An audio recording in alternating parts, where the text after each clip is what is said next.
and welcome to the Department of Environmental Protection's public hearing regarding an application for a temporary dewatering permit for the Transco expansion project, Compressor Station 203. My name is Kerry Kirkflew. I'm the Manager of Constituent Services in the Commissioner's Office at the Department of Environmental Protection. I'll be moderating the hearing tonight. The purpose of the hearing this evening is to obtain input from interested parties and the general public on the Transco expansion project, Compressor Station 203 temporary dewatering permit application.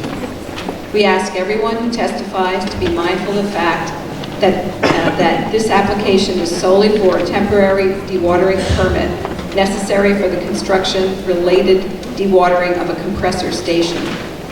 No permanent water withdrawal has been proposed, and the environmental and public convenience aspects of this project, as well as any other pipeline project, are not part of this application nor subject of this hearing. Notice of this hearing was duly published in the April 10th, 2016 Burlington County Times in accordance with NJAC 7:19-2. As published, the public comment period remains open until May 3rd, 2016. At the conclusion of this hearing, the hearing officer may determine whether this deadline should be extended to afford additional time to submit written comments. Serving as our hearing officer this evening is Mr. Joe Mary, right here, with the New Jersey Geological and Water Survey. As the hearing officer, Mr. Mary is responsible for reviewing the draft staff recommendations regarding the application. He is also responsible for listening to the comments from the public and the information presented by the applicant during the hearing. After the close of the public comment period, comments and any additional information received through May 3rd will be evaluated. A staff report addendum will be prepared and forwarded to the hearing officer, addressing any substantive changes to the draft staff report and draft permit documents.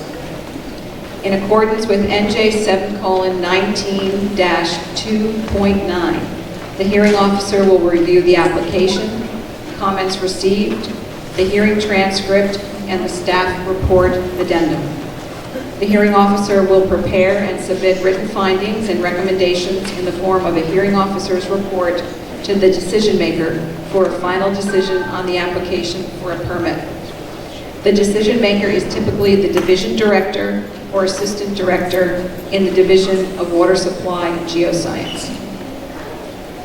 Before we begin, I want to make clear the procedures that will be followed for tonight's hearing. The department is conducting this hearing to gather input and pertinent information from interested parties and the general public. The information will be used to inform the department's final permit decision. In order to be successful in gathering your comments, and in order for the department to be able to respond to those comments, it is essential that this hearing be conducted in an orderly fashion. As such, all persons present are asked to sign an attendance sheet available near the entrance. Persons wishing to speak at this hearing have been asked to indicate that desire on the attendance sheet and complete a speaker's card. The matter before us is not a contested case because the department has not rendered a final decision on the permit application. Questions raised during the hearing will be recorded and responded to with the release of the final decision on the application and after a thorough review of the comments and information received. To ensure that the department has an accurate record of this hearing, we have a stenographer present. We ask those interested in speaking to sign in. If you wish to be notified of the final decision, please include an email address or your mailing address on the attendance sheet. Your name will be called and you will be invited up to the mic to make your testimony. Each speaker should begin their testimony by clearly stating and spelling their name and providing an affiliation, if appropriate. In order to show respect to all speakers, I ask that those in the audience remain silent while testimony is being taken. I also ask that you turn off any cell phones or disable the ringtones on your cell phone at this time. Due to the number of people who wish to testify, we will have to limit each speaker to 3 minutes. If you have a written copy of your testimony that you can leave with us or the stenographer after your testimony, that would be beneficial to ensure that we have accurately captured your remarks. Written testimony carries the same weight in the decision-making process as verbal testimony. All written comments given to the stenographer will become part of the record. Whenever possible, if a particular point has already been made, rather than taking up your time repeating it, you may wish to just indicate that you agree with the previous speaker on such and such a point. The traffic light here on the table will help keep track of your time. If you wish to speak beyond 3 minutes, we ask that you complete another speaker's card, and if there's time at the end of the hearing, you will be called to speak after everyone else has had their chance. As a courtesy, I will call elected officials to speak first. After elected officials, I will attempt to call speakers in the order in which they registered to testify. If you have not yet signed up to speak and wish to do so before the end of the hearing, please complete a speaker's card and give it to any staff here to assist you. Tonight, the hearing will take place in 3 parts. First, we will have the applicant give a brief overview of the project and the dewatering associated with this project. Then Terry Pulaski, Chief of the Bureau of Water Allocation and Well Permitting, will provide a broad overview of the temporary dewatering permit application and the draft staff recommendations. Then those who wish to speak will have the opportunity to do so. Just one additional point, the traffic light is set for 3 minutes. It starts out as green. When you have 1 minute remaining, it'll be yellow, and then it will turn red when the time is up. Objection from the floor on the applicant's presentation. Our first speaker for the applicant for Transco is Mr. David Marcuse.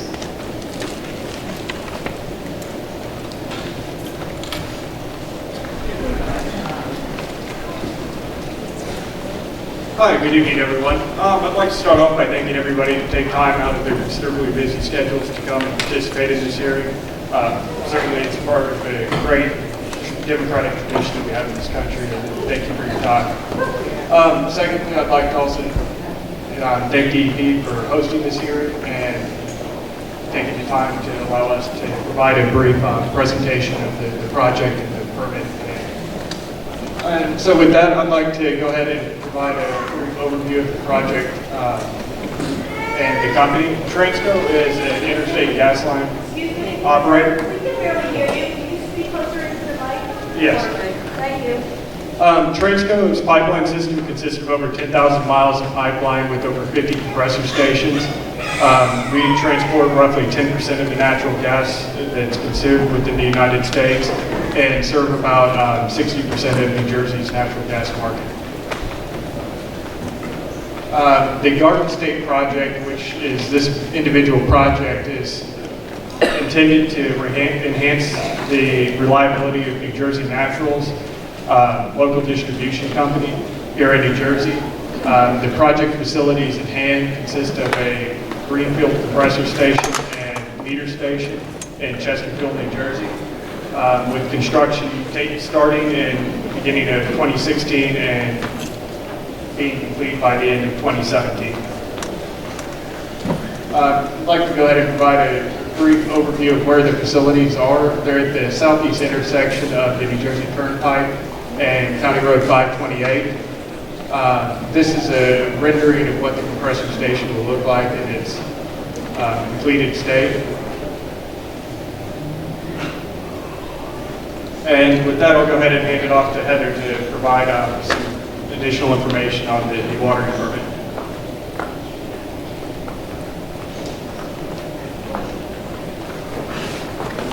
As we know, we're here tonight to take, or DEP is going to be taking comments regarding the permit that we have in front of them, which is the temporary dewatering permit VW002, which is tied to construction-related dewatering activities. And that permit was submitted in December 7th, 2015. The construction of the compressor station, which includes associated station piping and other appurtenances for the actual building itself. There will be construction activities that need to deal with dewatering. So there's certain elements that we, based on our assessment and knowledge of the site, that we understand we will have water that we will encounter and need to address with dewatering. So that is the application that we have into DEP. So construction-related water use, trench dewatering, this is required since we'd exceed 100,000 gallons per day or 70 gallons per minute for pumping capacity from a single source or combination of sources in the same municipality, which is what is regulated by DEP. This is an overview of what got put into our application in terms of what we looked at for our construction activities. So over the course of the project, which is approximately 17 months, of which 10 months is the duration of where we expect to actually have dewatering, there will be 30 excavations that will be needed to facilitate construction. And those excavations will range in depth from 2 feet to 13 feet. Excavation dewatering is anticipated, as I stated, to occur 10 out of those 17 months. Obviously, there's other site preparation activities that occur within the 17-month time period that doesn't involve dewatering. So the information that went into our assessment of the application and providing the information that we needed to come up with what we felt will be the dewatering activities, we looked at several sources of information.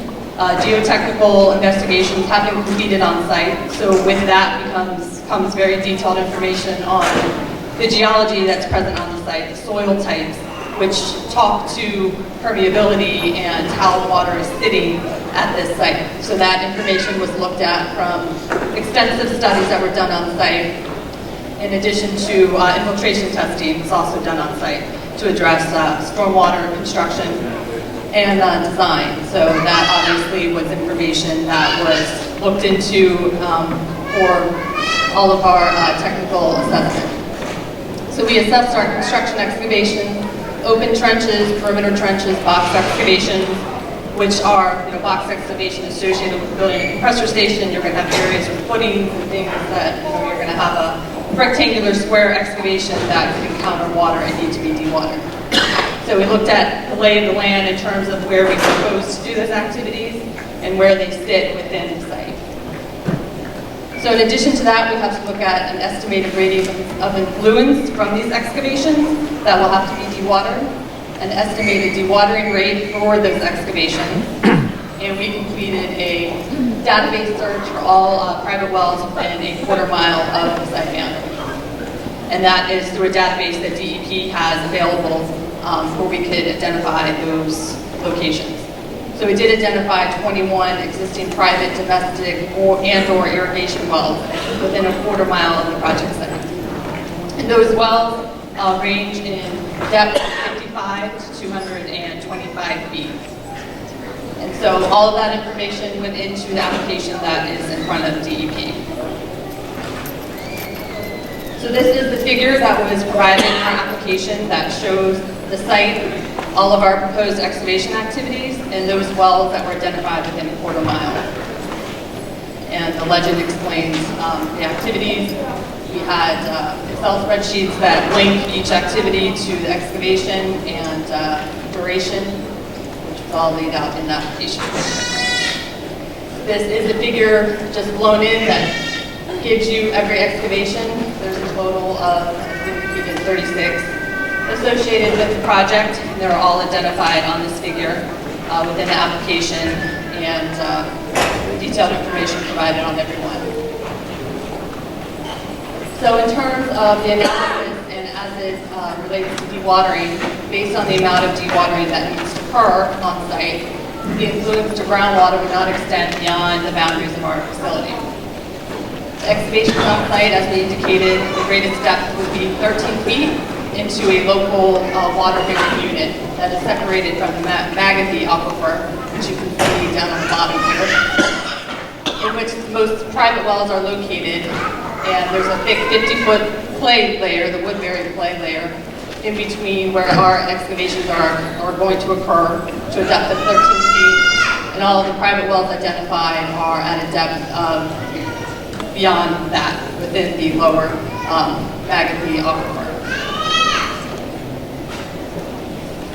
So as noted, construction dewatering will occur at a more shallow depth than the drinking well aquifer. In addition, based on the relatively low dewatering rates, the watering rates, the potential intermittent nature of our withdrawals, and the availability of construction methods that would minimize the volume of dewatering that will occur, it's not expected that the proposed withdrawal would adversely impact the groundwater resources in the area. So that was our finding. Transco will adhere to the New Jersey DEP's permit requirements to investigate any potential complaints. We will have a resolution complaint drafted as part of that requirement. And just a reminder that operation of the compressor station does not require the use of water.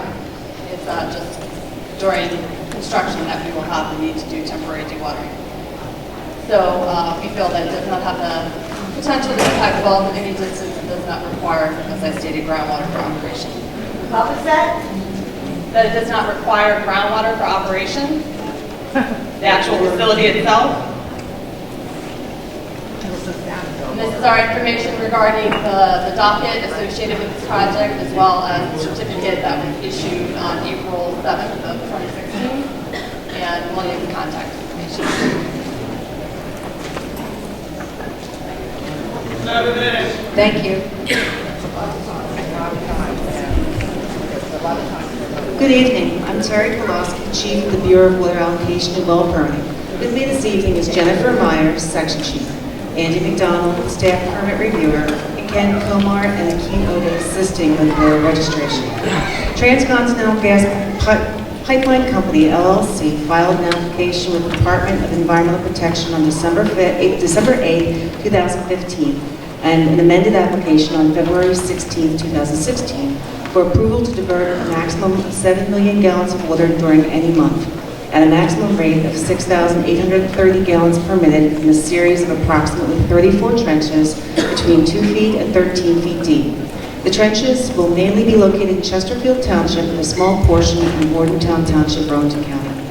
Diversion is for the purpose of temporary dewatering for the construction of Compressor Station 203 and Chesterfield Meter Station, along with associated tie-in piping, electrical conduit, and other appurtenances.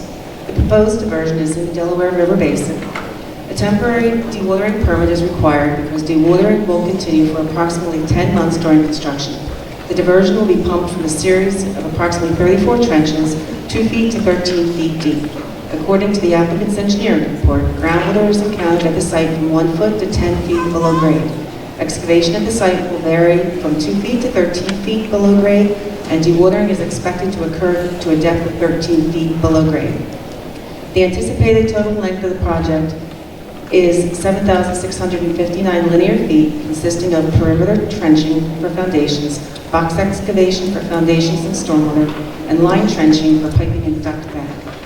The maximum length of open trench will be minimized by sequential trenching and backfilling operations. The average diversion in gallons of water per foot length of open trench is estimated to be 914 gallons per foot.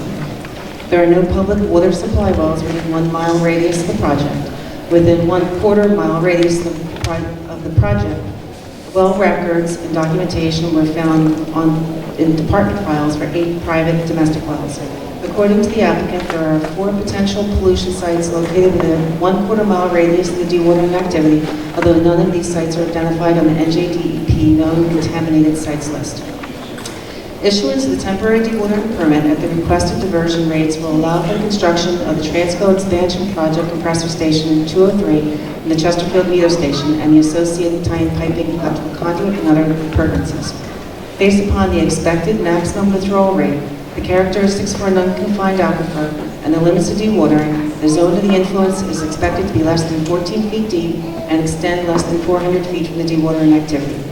Given this and the fact that the diversion is temporary in nature, known records indicate that adjacent wells are screened at depths greater than this, and the applicant is required to have a contingency plan in place should anyone be adversely impacted.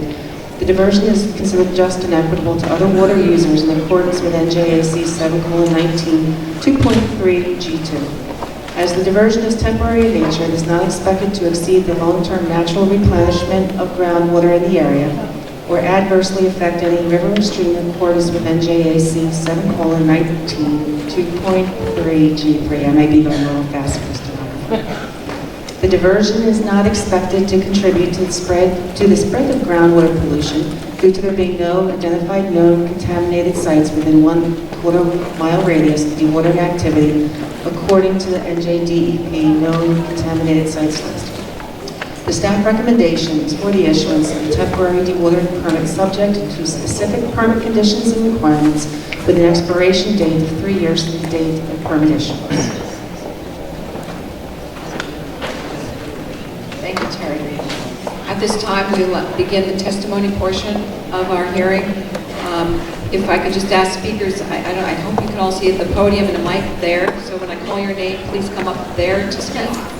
The first speaker is Assemblyman Robert D. Clifton, New Jersey Legislature, 12th District. Thank you. Thank you. Robert Clifton, representing Chesterfield in the New Jersey General Assembly, 12th Legislative District. I'm here tonight on behalf of my district mate, Assemblyman Ron Dancer, in opposition of this diversion. Our offices has received hundreds of letters and phone calls regarding the negative impact that this project will have on Chesterfield Township and the surrounding communities. We feel that FERC and the BPU did not do a comprehensive examination of the potential negative impacts of the compressor station as well as the pipeline that they will have on this area and the residents. We recognize the installation of utility and gas lines are essential for providing energy to homes and businesses. However, the rapid increase of pipelines outside the existing utility rights-of-way is making New Jersey the pipeline capital of the Northeast. With the cooperation of providers, a new gas main route could follow existing electric transmission lines. It makes more sense than tearing through local neighborhoods to construct gas lines. Despite our efforts to include common sense safeguards, it is apparent FERC is determined to move forward with this project. Public safety needs to be our priority. We should be proceeding very cautiously when pipelines begin running through the most densely populated state in our country. As a result, my running mate Ron Dancer and I have introduced a 6-bill package designed to protect residents and communities from the potential dangers of natural gas pipelines, which we will include in writing for the record. This pipeline is too close for comfort. When completed, it will be one of the highest pressurized interstate gas mains to be installed in New Jersey. It is very disappointing that FERC has arbitrarily disregarded our arguments and is allowing the project to proceed. But we hope that the NJDEP will take the comments submitted here tonight from all the residents who are going to be negatively impacted and carefully consider the full impact of this project. We urge the NJDEP to oppose this diversion. Thank you.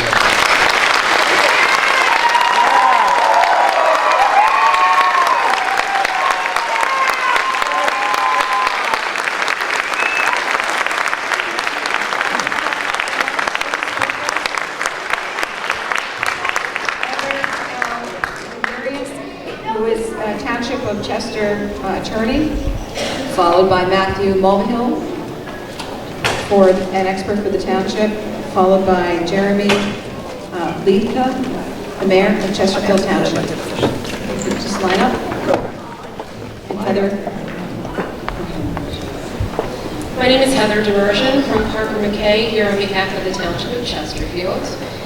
I'll be presenting a statement, followed by the Township's expert, Matthew Mahal of N2 Associates, Inc., and then followed by a statement by Mayor Jeremy Liedka.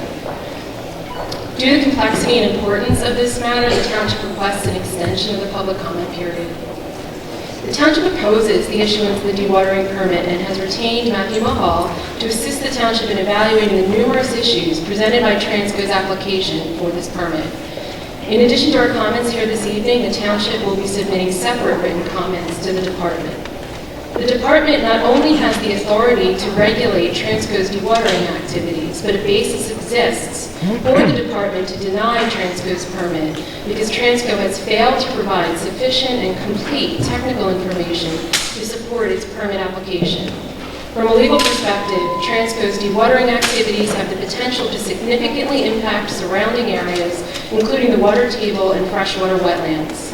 It is not appropriate to issue this dewatering permit until a full analysis of impacts to wetlands and other surrounding areas and to water quality is conducted, and an individual freshwater wetlands permit and NJPDES permit is issued. Mr. Mahal will now speak to the technical issues and concerns presented by Transco's permit application.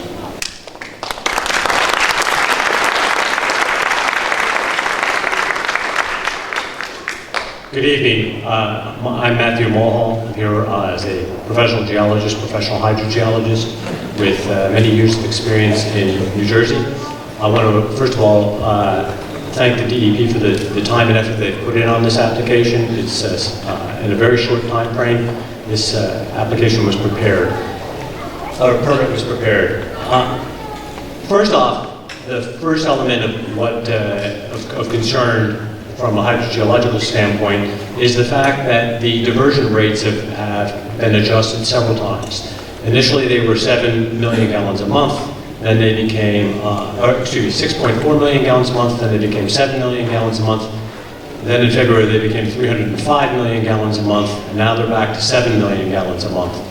The data within the AECOM report shows that if all 34 trenches were being dewatered at the same time, the maximum amount of water they would need to pull out would be 6.4 million gallons a month.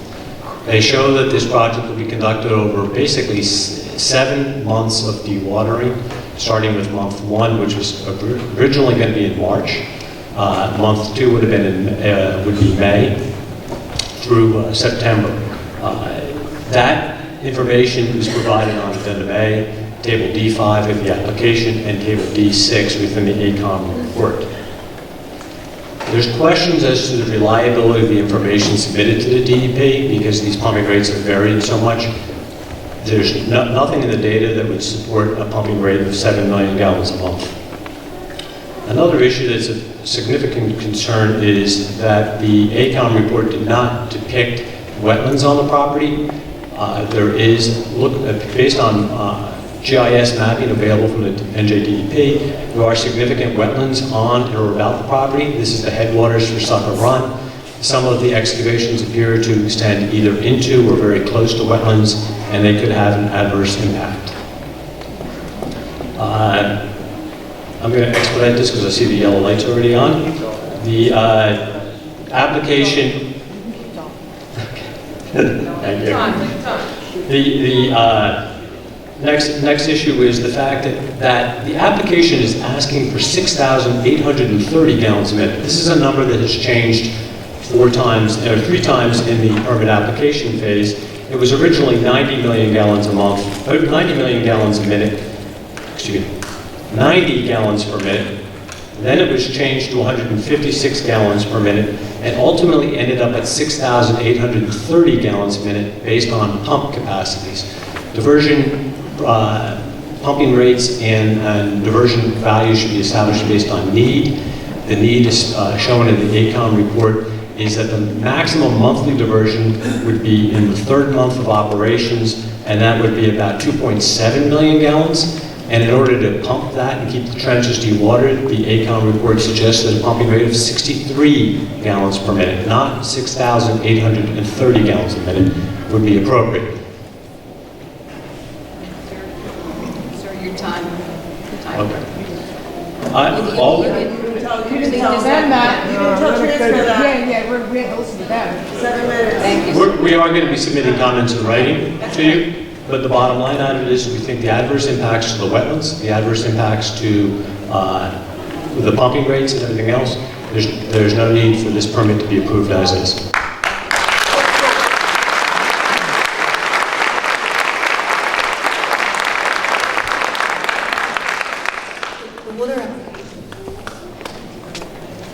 Water allocation rules.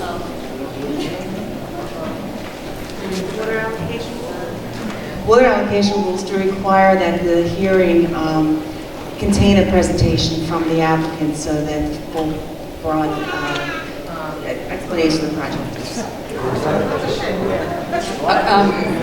Mayor, please, just all speakers, remember not only to say your name, but to please spell it for our stenographer. And just before you start, I'd like to also call up the next 3 speakers, Mayor Jill Popko from Bordentown. Jim Kahn, Bordentown Township Committee, and Bill Harrison. Go. Okay, and we'll start the time after you spell your name. Go ahead, Mayor. It's Jeremy Liedtke, Liedtka. Okay, I'm the mayor presently. My comments are twofold tonight. As the mayor and personally. As the mayor, I'm greatly concerned with the wells of our private wells of the public residents. Many were not listed on the application. I just found out recently they had to be within a quarter of a mile, but many of them are hand-dug 35-foot wells. So I'm not sure if Transco was privy to this info, but it's out there. I think they should do an infield study on our public wells. Yes. Secondly, I am concerned for 2 Green Acre Parks in close proximity to Transco's property. Less than 500 feet to the north, we have a park, Chesterfield Township does, that has wetlands, athletic fields, and also the new Turnpike Reforestation Project that the Turnpike paid grants to do this to. A lot of money was spent in these parks and don't want to see them go to the wayside. To the south, Bordentown Township has a park similar to ours, excluding the athletic fields. The wells are top priority and Transco should do infield studies to see if they would be affected. Transco should have a plan in place if someone was affected. The residents should not bear the burden and worry something's going to go wrong with their wells. Transco should have the solutions in place before a problem arises.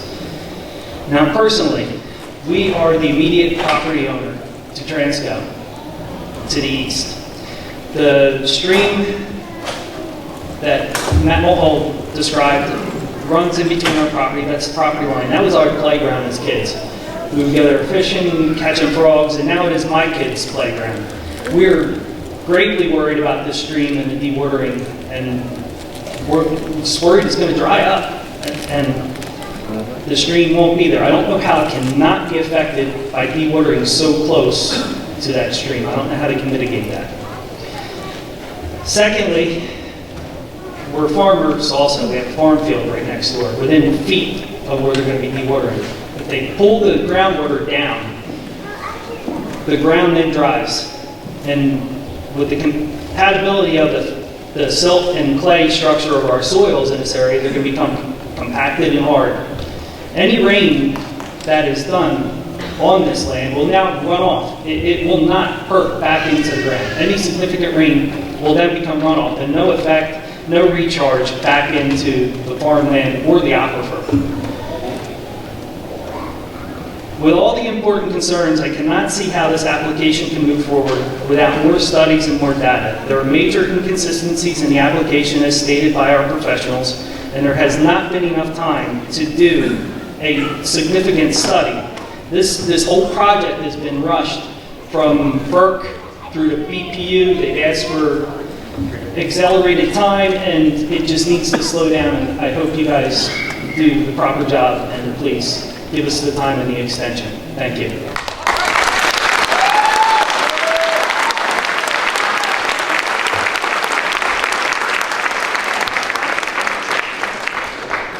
Is Mayor Jill Popko here? John.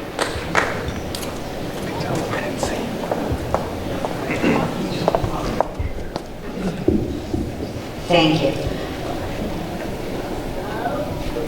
This is a travesty. There is no reason, rhyme or reason, for this project to go through. But in particular, Jillpopko,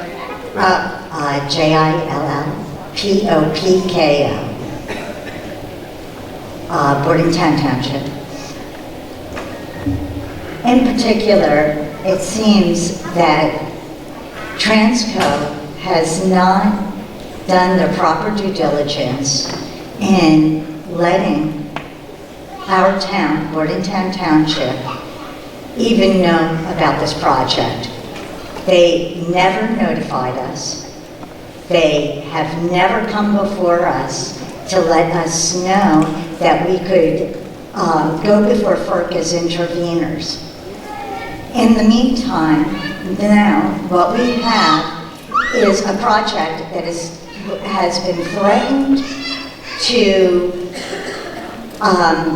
eminent domain on our property. It's green acres. There is wildlife and vernal pools in which they plan to dewater our property and take through eminent domain. This is an outrage. There's absolutely no reason for it. For one reason in particular, Penn East has not even gotten their approval. So what is going to feed this compressor station? Nothing. Absolutely nothing. So we've got a huge compressor station with nothing going into it. This permit for dewatering, in which they have just stated here today, not expected to affect groundwater or wetlands.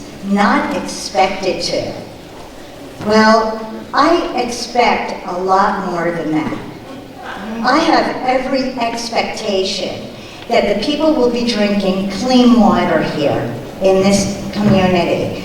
I have every expectation that wildlife will be preserved, in particular if it's endangered. And I have every expectation that the NJDEP will look through their rules and regulations at Section 401 of the Clean Water Act and make particular certain concern of what this company is going to be doing. I watched this raping of pristine land, and I just am appalled. As we all know, this is a travesty. Thank you.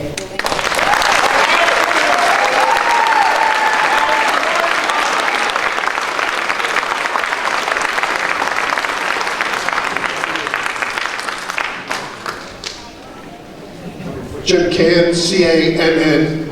I'm a Bordentown Township Committeeman. I just want to state for the record, the township and its residents are unequivocally opposed to this project. And the Garden State Pipeline, it's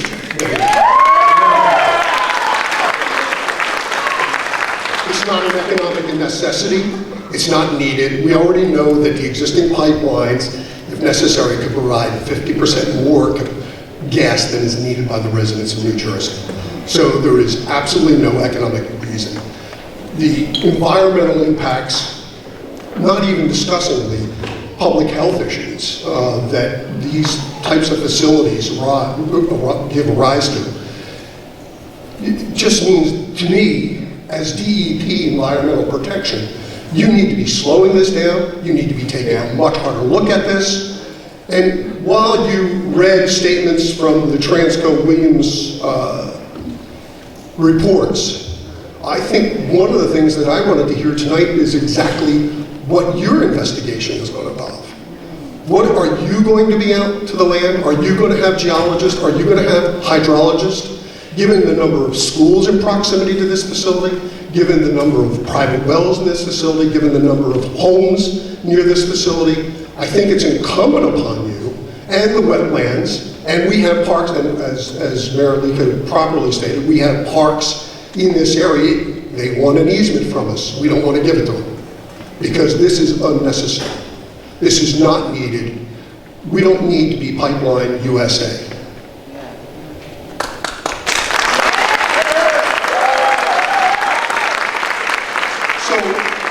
I think that's a question you need to answer. It should have been part of your presentation is, what exactly are you going to do? Are you just going to review what they provided? Because what they provided to FERC was faulty, was incorrect. So if you're going to make your decision based on information that this group provided, it's a fool's errand. You're making your decision based on information that, in my opinion, is probably totally incorrect. This needs to be slowed down. This needs to be slowed down. This needs to be carefully reviewed, and Section 401 of the Freshwater Act needs to be reviewed by all of DEP and actually researched thoroughly before you give rise to this type of a monstrosity. Amen. Thank you very much.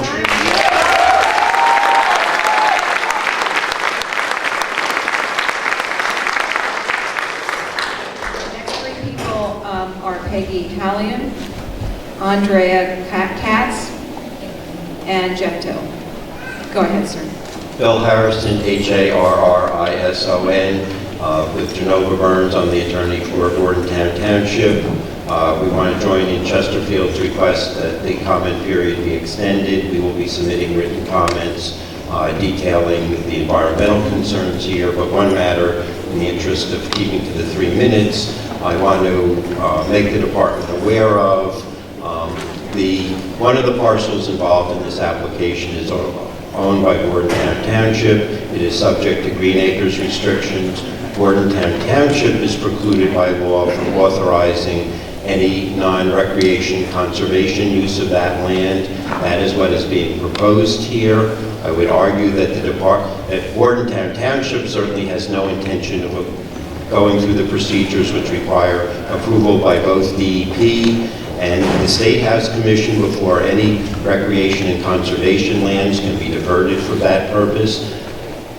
And without debating whether Transco has the ability to do that, no one has initiated those proceedings, and I would strongly argue that the Department of Environmental Protection is precluded from granting any approval that would authorize a diversion of dedicated parklands for non-parkland use without DEP and the State House Commission having already approved that. And so this application should be put on hold unless and until the diversion is approved by DEP and the State House Commission.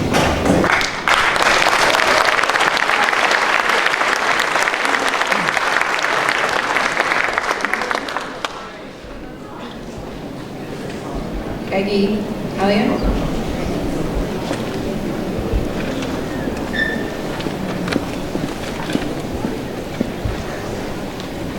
Hello, I'm Peggy Hallion, Hallion. I am a member of the Chesterfield Elementary School Board of Education, and I welcome you to our beautiful school. I hope the temperature is comfortable. You are experiencing the results of our environmentally friendly geothermal heating and air conditioning system.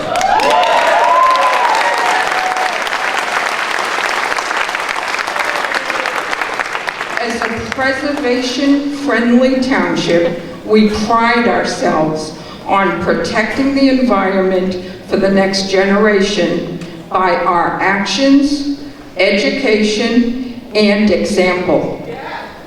As members of the New Jersey Department of Environmental Protection, I assume you feel the same.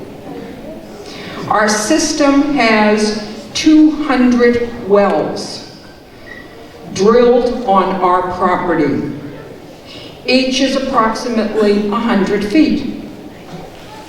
My questions are, how much water is going to be displaced? I saw the little presentation we had that didn't tell me anything. How is the dewatering going to affect the operation of our system, thus the operation of our school? Has anyone looked into this? What was the conclusion? Where is the written report so that the Board of Education can evaluate it? How low is that aquifer going to go? Second, what guarantee do we have that if something happens to our system, who is going to be held legally and financially responsible?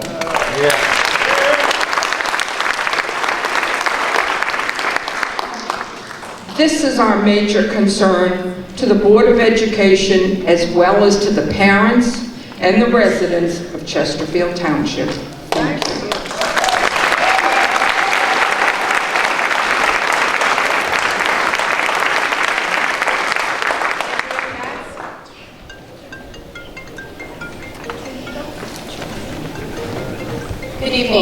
My name is Andrea Katz, A-N-D-R-E-A-K-A-T-Z,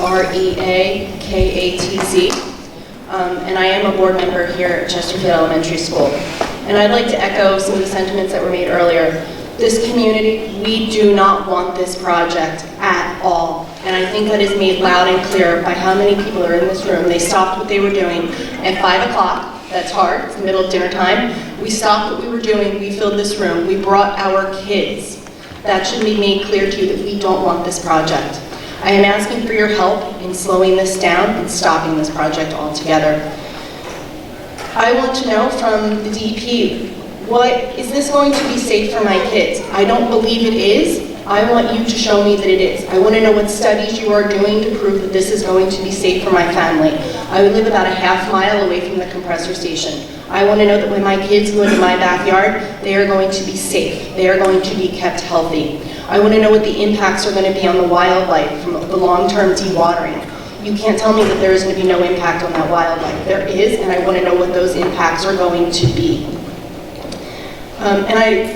I'm a board member here of this beautiful school. We're a mile away from that compressor station.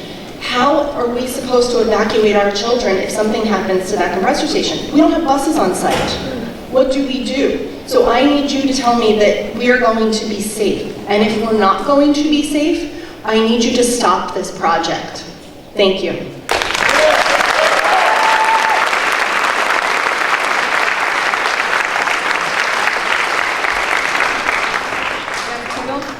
And the next three people following Jeff: Agnes Marcella, Martha Vesela, I'm sorry if I mispronounced it, and Richard Vizza.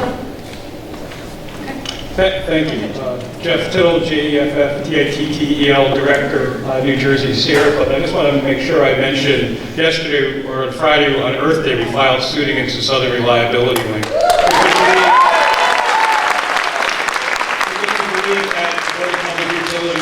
Violated their own law, as did the executive director of the Pinelands Commission, who ignored the law, ignored the commission, and ignored the public. And so the reason I'm mentioning is that you can end up permitting a substation for a pipeline that will never be built. You may also be building a substation for another pipeline that may never be built, because we've been fighting Penn East, and we got the DRBC to hold their own independent hearings, and that's going to hold that project up for about 2 years. But I'm here today because I want to talk about the Crosswicks double cross. This pipeline and this compressor station is unneeded, unnecessary, and dangerous. It's going to have significant impacts to groundwater, to streams, to vernal pools, and then you have to deal with the runoff issue. Not only the runoff from where all that water is going to go, enough water for a town the size of Crosswicks, every day getting discharged onto other people's property, picking up contaminants, who knows what. But then the stormwater impacts from this compressor station, the air pollution impacts from this compressor station. But more importantly, you're the Department of Environmental Protection, you're not the compartment. You cannot look at this in a vacuum. You have to look at the related impacts from the Southern Reliability Link cutting through the Pinelands and the impact to all those streams. You have to look at the environmental impacts from Penn East. But more importantly, you need to make sure that you look at the 401 permitting process, which needs to be cumulative, not just one little spot. It has to be the entire impact of this project and the connected projects to groundwater, to streams, to wetlands, to everything else. What we are concerned about is that this pipeline is just another example for Transco to try to bring gas from the Marcellus Shale region to market somewhere else that could end up being in Europe. As we say, Transco gets the money, Europe can get the gas, and we get the pipe. And the point that I want to make is what I think critical is that Transco's record of 50 incidences at their compressor stations in the last 10 years, water and gas don't mix. Our governor may be following into the footsteps of being a fossil fuel, but your job is to protect the environment, to protect the people, protect this area. They're not flat Crosswicks or the Pinelands. Thank you.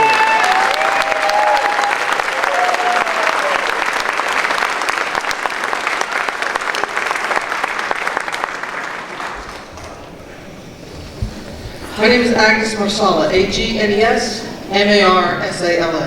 and I reside at 68 Old York Road, Chesterfield, New Jersey. I'm also the president of People Over Pipelines, a local organization. I've lived in the Boardtown Chesterfield area my whole life, and while I recognize the need for economic growth, I'm saddened by some of these changes I've seen. And we are a farming community, as it's said, and as such depend heavily upon an abundance of clean water. The effects of draining this site will be felt throughout our community. Firstly, it will affect the local water resources, but beyond that, it will set in motion a 28-mile series of trenching, dewatering, and discharging for the massive pipeline that will run through many other sources of clean water, as Jeff just said, namely the Southern Reliability Link, or the SRL. Public interest, Transco cites in section 1.3 of its application, is as flimsy and self-serving as it is vague. There are numerous studies by reputable agencies, most recently one conducted by Skipping Stone, a national firm with expertise in energy market services, that completely refute Transco and New Jersey Natural Gas's contention that this project provides enhanced reliability and resiliency to NJNG's service in Monmouth and Ocean counties. NJNG's Senior Vice President of Energy Delivery, Craig A. Lynch, testified before the BPU that in over 60 years the company has never experienced a transmission failure. So I contend its system needs no improvement. In fact, the system currently has more methane gas than customers can use. Superstorm Sandy's effects on NJNG service, although touted throughout Transco and NJNG's filings, would not have been mitigated or indeed lessened in any way by the SRO. The methane was turned off at the distribution level because many customers' homes were no longer in need of it. They were destroyed, underwater, or on fire. Shutting off the methane was a prudent safety call. The only public interest served by these projects is the corporate greed of Transco Williams and NJNG. And I, for one, do not consider them public. Just because they call themselves a public utility doesn't make them a library. And where will the discharge go? Stating in our application they will use New Jersey soil erosion and sediment control best management practices is just not enough detail for this community. What does that mean? Bales of hay? How do we make sure they're discharging this vast amount of water with God knows what mixed in properly if there's nothing but a vague plan? This is a huge tract of land, and dewatering and discharging so many millions of gallons of water will affect the abundant wildlife in the area. Some of that wildlife is on open space land paid for by the taxpayers. How can dewatering and Green Acres open space tract be in the public interest? As taxpayers, we approve funds for such tracts because we want them to remain open and green. We are currently at the start of a dry spring, and hopefully we will get more rain, but not too much, because that's another problem, the increasingly unpredictable drought flood cycle. Did AECOM take into consideration the precipitation patterns are becoming more violent and unpredictable? Do they even take into consideration future conditions? We rely on groundwater, and as we get more prolonged droughts, it's easier to deplete the groundwater sources. Further, a lot of our septic systems are old and can't take the stress, which could lead to untreated waste in the groundwater. We already have restricted use for some local farmers. Yet Transco proposes to draw down the local water table, putting those farmers' operations at risk. Droughts also lead to increases in pollens and other allergens that is certainly not in the public interest. Life is changing, and we do need to adapt, and one way is to protect our water and wetlands. We need all the clean water sources and carbon capturing organisms we have and more. We need to change our mindset to not be looking so much towards the past but towards the future. And that future is full of conditions that are somewhat unknown and more extreme. We need to reduce our exposure and roll to future changes. And there's not a lot of disagreement on what needs to be done. We have to find the political will to do it and figure out whose job it is to take the lead on different tasks. I know the thinking is that this is a federal project, and with the FERC issuance of the certificate of need, that this is a done deal. But the CON is predicated on Transco obtaining all necessary permits, including this. All right.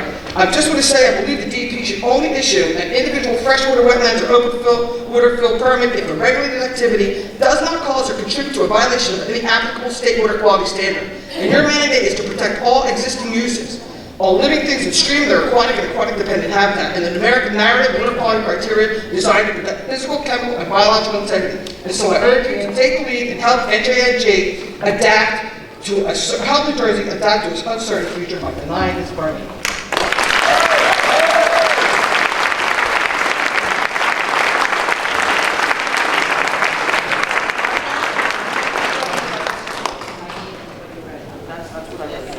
Martha Besalka, V as in Victor, E-S-E-L-K-A, 34 Chesterfield Road.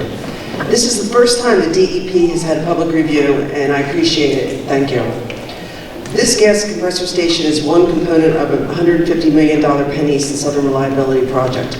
I believe it's not good public policy and may be unlawful to not have a public hearing on the whole pipeline and compressor station. Additionally, by not reviewing the entire project now, we are left to guess what the receiving infrastructure in eastern New Jersey will be. According to U.S. Representative Tom MacArthur, a few times, he has said the gas transmission line is for export. What will the infrastructure of the export facilities be? Where will they be? Have the environmental effects of the construction operation of these facilities been analyzed? There will be cumulative effects for this entire project. In accordance with the New Jersey Geological Water Survey, plans for diversion, construction, and operation must be just and equitable to water users affected. Thereby, the water withdrawal, construction, operation should not adversely affect other existing withdrawals, either ground or surface. Please show us evidence the DEP is evaluating the pipeline compressor station infrastructure as a whole, including future export facilities, impact to the environment. Next, as recommended in the New Jersey Water Survey Technical Memorandum 12.2, DEP regulates all major groundwater diversions of freshwater and non-freshwater that may impact freshwater. Major diversions are defined as those capable of withdrawing 100,000 gallons or more a day. Before the DEP issues a permit, an applicant must show that the diversion will not adversely impact other groundwater users or the natural environment and waterways of the state, now and in the future. I ask that an aquifer test be done on groundwater at the compressor station, of aquifers affected along the pipeline, and in the future project or export facility area as well. Next, what is the effect of toxic substances, specifically VOCs, which include benzene, MTBE, and vinyl chloride, and radionuclides and uranium from dewatering, construction, and operation of the compressor station and pipeline on my well? The current Chesterfield Township MUA water report indicates susceptibility for Chesterfield wells from VOCs is high and indicates that the susceptibility for radionuclides is high in Chesterfield today. This report does not take into effect any of the new construction, dewatering, or operation. A high rating means the potential contaminant level is equal or greater than 50% of the safe drinking water standard. What analysis has Transco and SRL done concerning these projects' contamination of VOCs and radionuclides in our aquifer and wells? How has DEP analyzed this information? Have they updated this report with the impact of the dewatering, the construction, and the operation of the pipeline and compressor station? Then, has the DEP evaluated Transco and New Jersey Natural Gas's pollution effects on our drinking water and vulnerability? Finally, I implore the DEP to purchase hazard insurance to cover remediation and cleanup in case of contamination.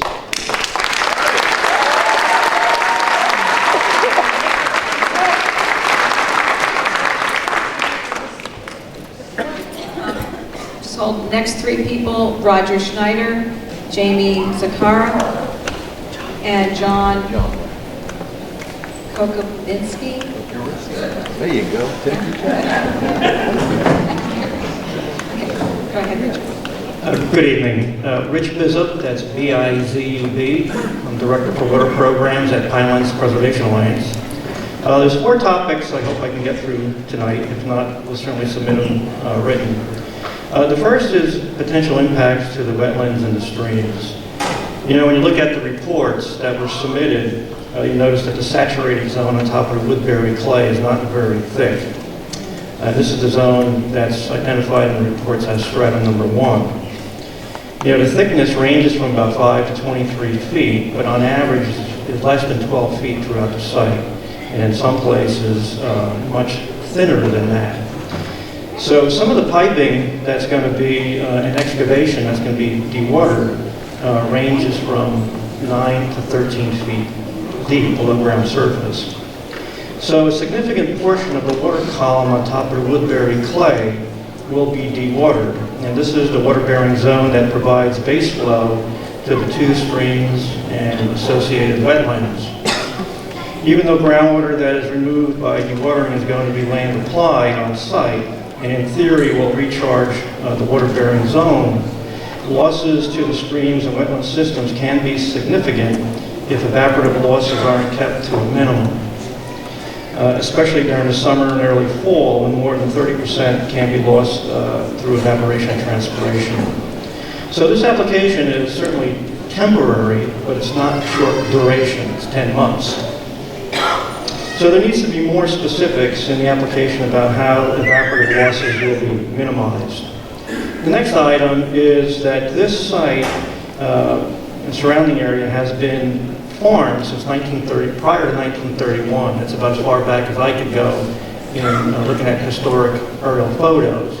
So there's a good possibility that there's tile drains on this site, and that really needs to be looked into through the Burlington County Soil Conservation District and other agencies. And if not, well, if there are tile drains and they're not figured into the equation, then the dewatering calculations can be way off. The other item is that this is a dewatering application and in the Delaware River Basin. And this is under the purview of Delaware River Basin Commission also. And looking through the file, there's no documentation that DRBC was even contacted or received any approval. So for this application to be deemed complete, it needs to have Delaware River Basin Commission approval also. And at that, I do have some other items, but I'll just submit them in writing. Thank you.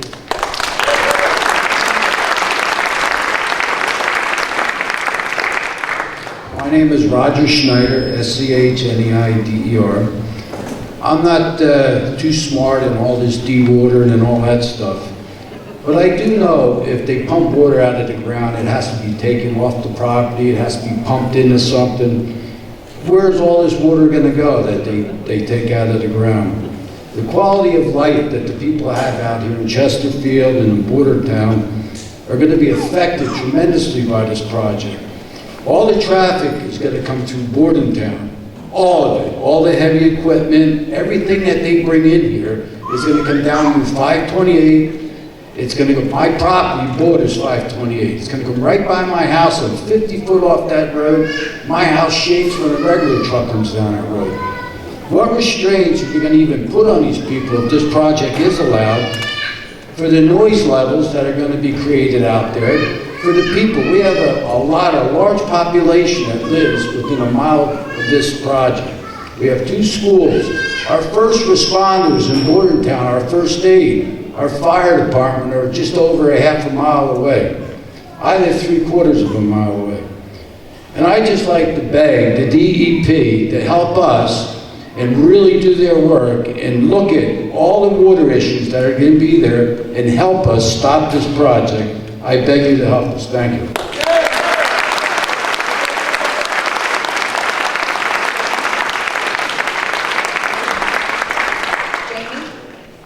Jamie Zach.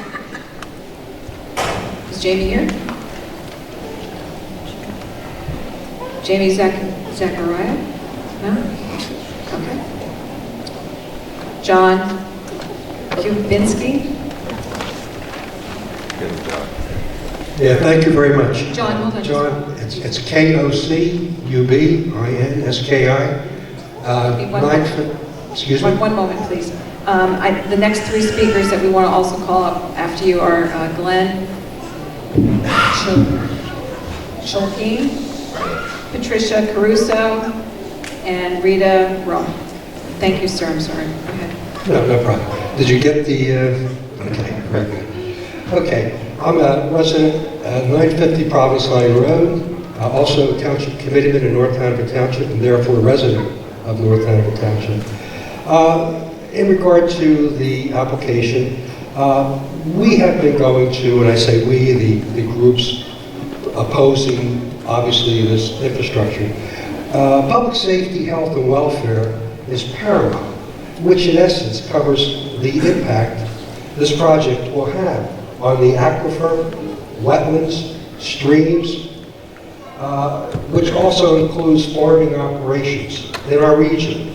In our region, North Hanover, Chesterfield, we have preserved substantial acres to the tune in North Hanover. more than $10 million of local, county, state monies. What could possibly be the impact if there were a drought, or if there is a drought? I know there's restrictions on draw from streams for irrigation and wells for irrigation. So with that said, what could possibly be the negative impact that this dewatering effort could have on farmers, which is basically our industry out here, okay? So we need to seriously look at that. And I know there's been facts brought up tonight about what is DEP going to do to review the information, simply not taking the information submitted and saying, yeah, this looks good or whatever, but in fact going out and doing the appropriate, proper testing. Again, I'd like to know what data will be presented, and has the applicant really identified any negative impacts that may occur? It didn't seem like there was anything listed in our presentation as to potential negative impacts. I gotta believe in the real world that all things have a potential or a possibility of negative impact. So again, all I ask is take a look at the history of the area, the farming, the environment, and the aquifer, and what's going to be the impact to the aquifer, to the recharge systems, to the streams, and do the appropriate, proper analysis, and perhaps this will be information that would prevent this from happening. Thank you.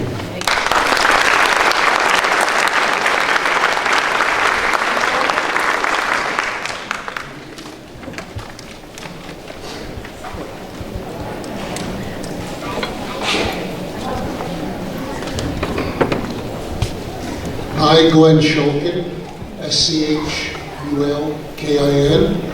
I'm the lucky ticket holder of being right across the street from this project with 4 of my neighbors.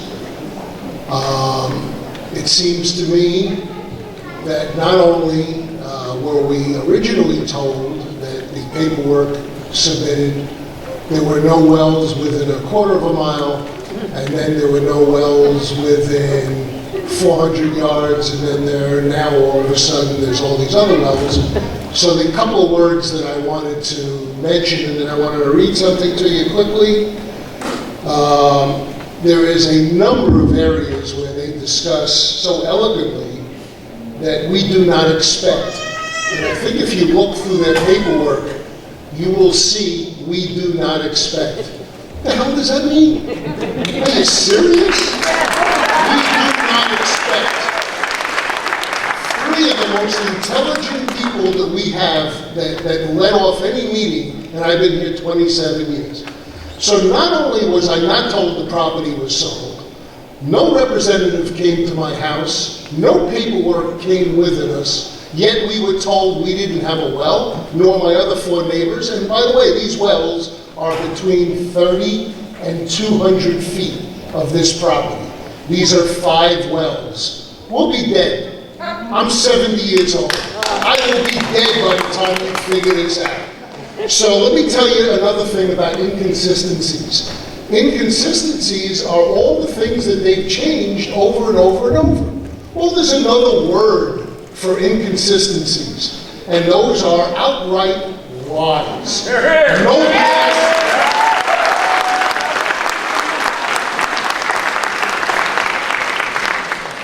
No blast zone, yet the Bordentown Register said the blast zone was over a mile.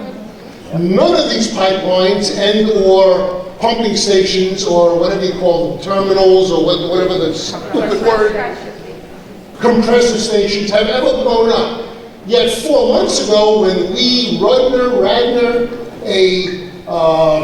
a lawyer that represents this company but not hired by the company, came to us, and I asked very simple questions. Has anything ever blown up? No, it never happened. 3 months ago in North Dakota, this exact project was 3/4 of the way built, and it blew up where it knocked windows out of houses and artwork off walls over a mile away. The Bordentown Register said that within 1 to 3 miles, and I know you only care about water quality, But how do you differentiate water quality and air quality when the two mix together? And we're told that every kid in that school that comes out for playtime will get bloody noses. There will be fertility problems throughout the whole entire township. People will get sick. When I asked that question, they told me that there is not one person in the United States that they had to in any way do anything directly to move them or, well, you know what? They all signed non-disclosure agreements. People moved out of their houses. Sir, time. Okay, and Wells, just want to read to you to let you know that the courage that we need from you was done by the governor of New York 3 days ago. Governor Cuomo and state officials made a special Earth Day announcement Friday denying a critical permit for the controversial constitutional pipeline. The New York State Department of Conservation rejected a water quality certificate needed for this pipeline, gas pipeline, and the DEC said construction would affect streams and acres of valuable forest land. I was told there's no streams. Not only is there a wetland there, but the stream behind my house has endangered turtles, 20 kinds of, we have an ex-mayor here whose brother got prosecuted for killing endangered turtles. But we shouldn't worry about those endangered turtles now. We have nesting pairs of bald eagles. We have wildlife in this stream. She said there was no streams. I said, what about the stream that goes under right onto your property and meets 3 other streams? What about the 140 acres of forest area that touches this property and around this property? Sir, thank you. Your time is up. Thank you.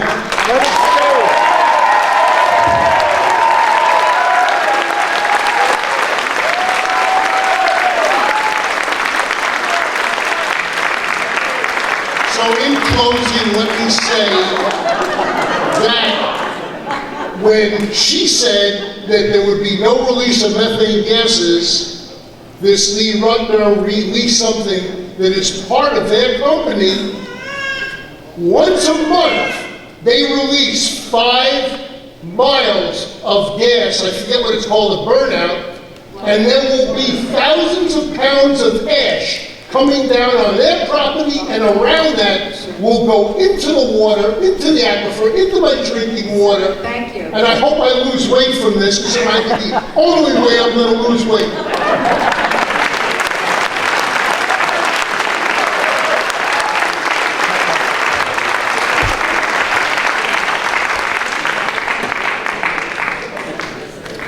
Hi, my name is Patricia Caruso, C-A-R-U-S-O.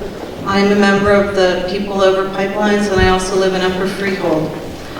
I'm not here tonight to talk as a scientist, or an environmentalist, or an engineer, or a geologist. I am here tonight to talk to all of you in my most important role, and I think everyone in this room would agree, that of a parent.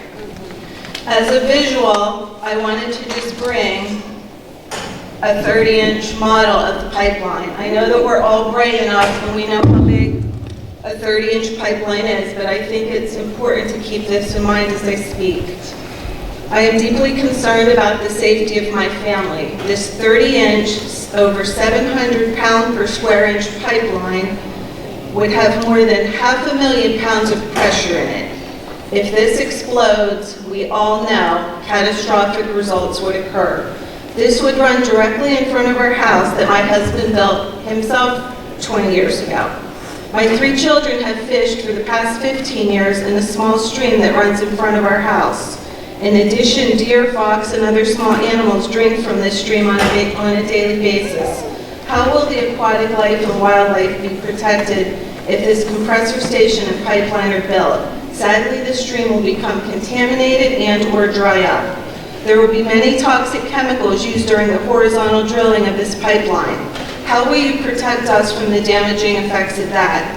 What will happen if our wells are contaminated? According to NJAC:7:19, a permit is a privilege, not a right. Who is protecting the rights of the thousands of people who are not supporting this dangerous and unnecessary project?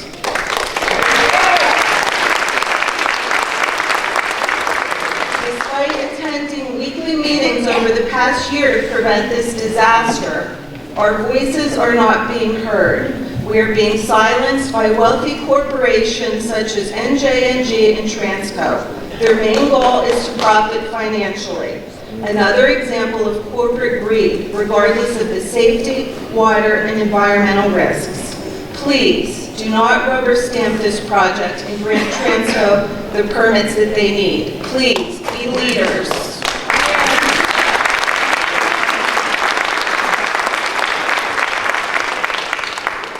Make the ethical, moral, professional, and appropriate decisions and deny the permits that Transco requires. Protect the citizens, water supplies, aquatic life, wildlife, and environment. New Jersey is starting to become known as the pipeline state, not the garden state. How is this dangerous, unnecessary project in the public interest? And as the previous speaker indicated, we have to rejoice that New York State Department of Environmental Conservation recently rejected the proposed pipeline by denying them the 401 water quality certificate. Please listen to our concerns and follow suit. I'm pleading with you. Thank you very much.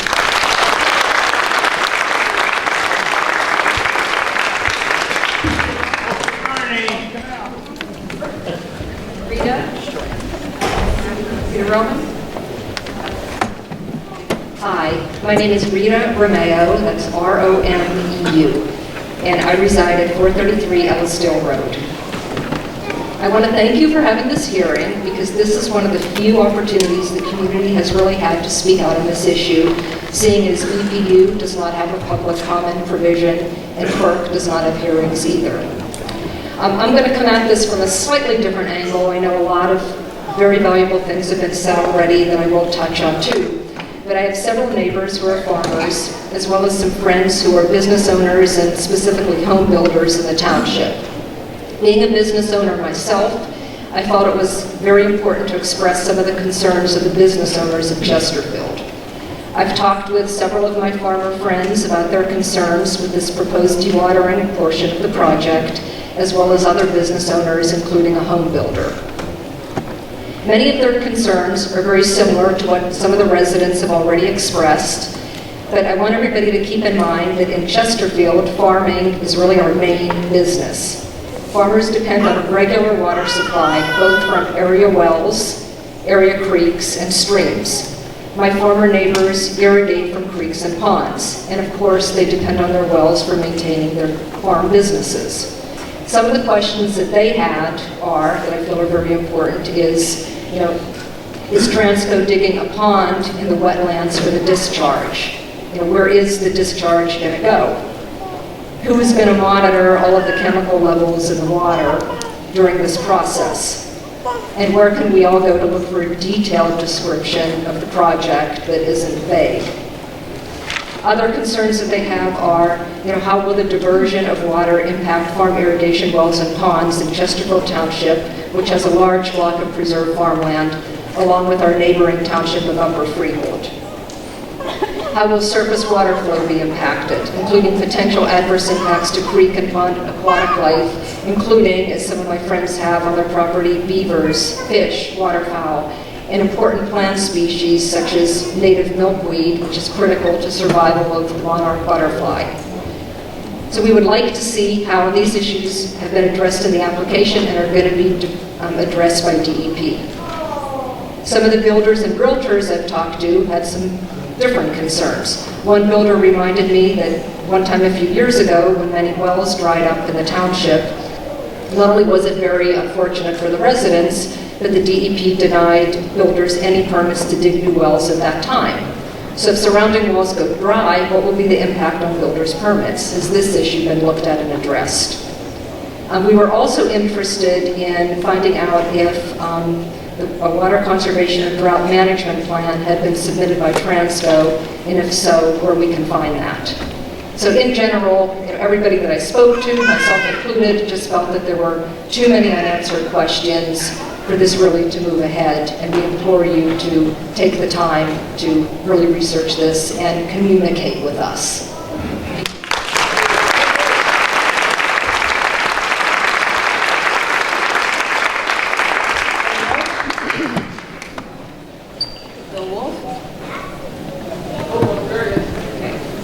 And following Bill, the next three will be Glenn Ashton, Ronnie Vasal, and Steve Benowitz.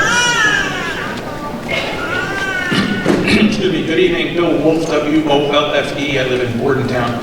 Thank you, everybody, for coming. This is really a great turnout, and the testimony has been spectacular. I really appreciate it. Thanks. The hearing officer's introductory statement left some important information out that I think people should be aware of. This permit is issued pursuant to the Water Supply Management Act. The legislature has deemed that the water resources of the state are publicly owned, held in trust for the citizens of the state, not out-of-state corporations. That's a very important fact. I take exception to your failure to note that. It's your statutory charge from the legislature. Secondly, the summation of the department's findings left out very critical findings the department is obligated to make under the regulations at NJAC 7:19 2.3, where it's the applicant's burden to demonstrate that the project is in the public interest. That means everything that people said today is about the public interest because it's things the public cares about. And the hearing officer tried to narrow that testimony to just merely the compressor station. And the applicant themselves got up and presented the whole damn project.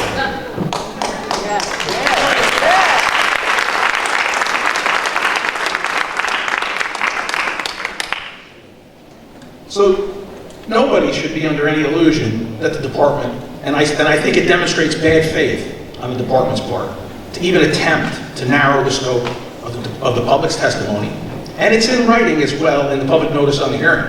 And I think it fails to reflect the statutory mandate the department is obligated to enforce. And that should be intolerable. And I'm glad nobody was intimidated by that nonsense, and people spoke their mind and what they care about. There are several permits still pending on this project. I'd like to affiliate myself with Matt Mulville's comments on a technical basis.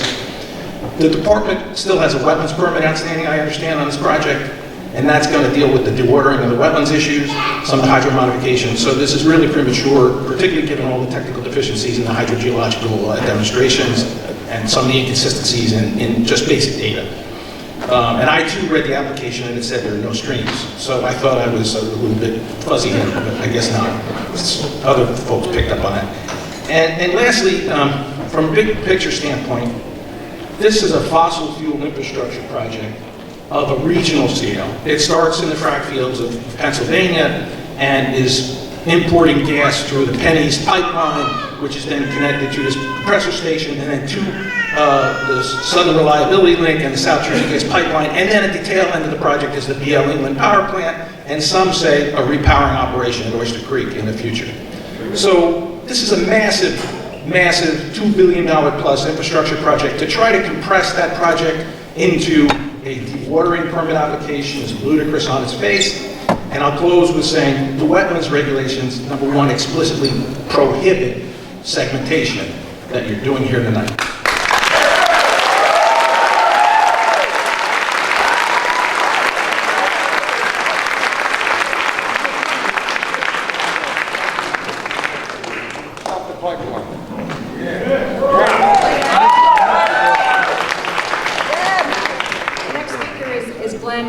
But we're just going to take a pause for about 5 minutes for our stenographer. She just needs a break. All right, so 5 minutes.